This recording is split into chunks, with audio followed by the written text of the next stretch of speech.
OK, parlons d'un sujet, l'ingénierie de prompts. C'est fort possible que ce soit la compétence en IA numéro 1 qui manque à bien du monde en ce moment. On va voir pourquoi et surtout comment on peut y remédier.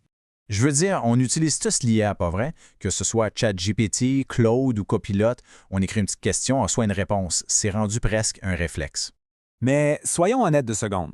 La qualité de ce qu'on reçoit, c'est souvent une autre histoire. On a cette impression que l'outil est super puissant, mais que le résultat final, il manque un petit quelque chose. Le mot qui nous vient en tête, c'est bof. C'est correct, mais sans plus. On se dit que c'est pas si mal, mais c'est pas la révolution qu'on nous avait promise.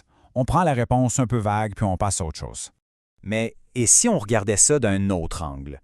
Si le problème, ça n'avait jamais été l'IA, et si c'était nous, ou plutôt la façon dont on lui pose la question? Pensez-y, la qualité de la réponse est peut-être directement liée à la qualité de la demande. Et ça nous amène à ce qu'on appelle l'art de bien demander. Ce n'est pas juste un beau slogan, c'est une vraie de vraie compétence. C'est ça l'ingénierie de prompt. C'est tout simplement l'art de jaser avec une IA pour qu'elle nous donne exactement ce qu'on a en tête. Pas quelque chose de proche, pas quelque chose de correct, non, exactement ce dont on a besoin. Et c'est pas mal plus simple que ça en a l'air. En gros, ça répond sur 3 grands piliers. Premièrement, être super spécifique. Vous connaissez l'expression garbage in, garbage out? Ben, c'est exactement ça.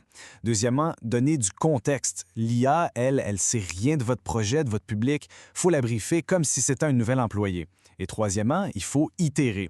Le premier essai est rarement le bon. C'est un point de départ qu'on ajuste, qu'on peaufine. OK. Regardons un exemple concret pour que ce soit bien clair. La différence entre une demande vague et une demande précise.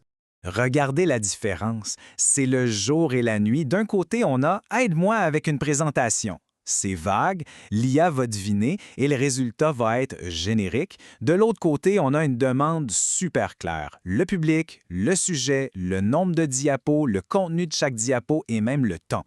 C'est le même outil, mais le résultat va être infiniment meilleur parce qu'on l'a bien piloté.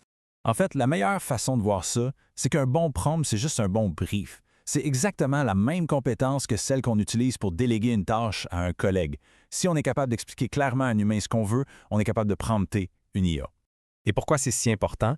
Parce que c'est en train de devenir une compétence absolument essentielle dans le monde du travail. Imaginez 2 professionnels. Même job, même outil d'IA. Le premier, il va avec des prompts vagues. Et bon, il sauve un peu de temps. Le deuxième, qui maîtrise l'art du prompt précis, sauve des heures chaque jour. Et son travail est de bien meilleure qualité. C'est un véritable multiplicateur de productivité. Et attention, ce n'est pas juste une mode. Pensez-y, dans les années 90, il fallait savoir utiliser le courriel. Dans les années 2000, c'était Excel qui était incontournable.